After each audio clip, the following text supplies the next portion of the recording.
productions and things like that. They also value the experience over, you know, kind of material wealth. So money's no object within reason. So as I say, we super serve them, and a lot of the stuff we do and design is for this segment, yet it's only 10% of our population. So typically when we look at the segment breakdown of arts organisations, they're really overrepresented. So, you know, a theatre probably has 25% of people from this segment, which means that the actual potential for growth in that segment is relatively small. And we're missing out on some of these other really important segments like expression sometimes. So highly active, tend to be well educated, tend to be better heeled than some of the other segments. They are typified by people who believe themselves to be quite sophisticated, and therefore marketing does not work on them. And in fact, of the 8 segments, there are only 2 segments that think marketing is useful in any way.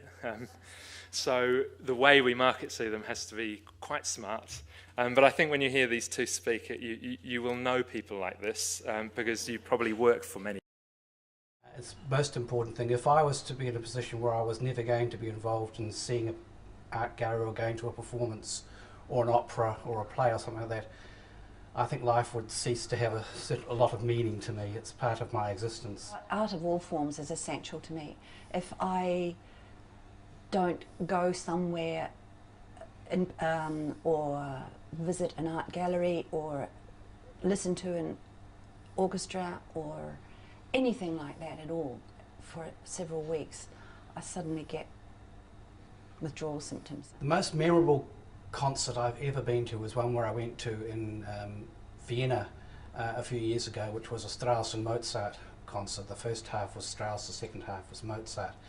And it was actually in a room that Mozart actually performed in it. So the whole experience, the ambience of the room, the music, the fact that I was in Vienna, I was listening to beautiful music in incredible surroundings, made it an experience that I will never ever forget the whole rest of my life. It was just absolutely awesome. When it comes to marketing events, I have a feeling sometimes I subscribe to the edge. And I'm interested in what they have to say, but I do get the feeling quite often that a brief has been handed to a marketing guru who then proceeds to market it as he might hamburgers or something else. There's not, in some instances, there's not a lot of sophistication.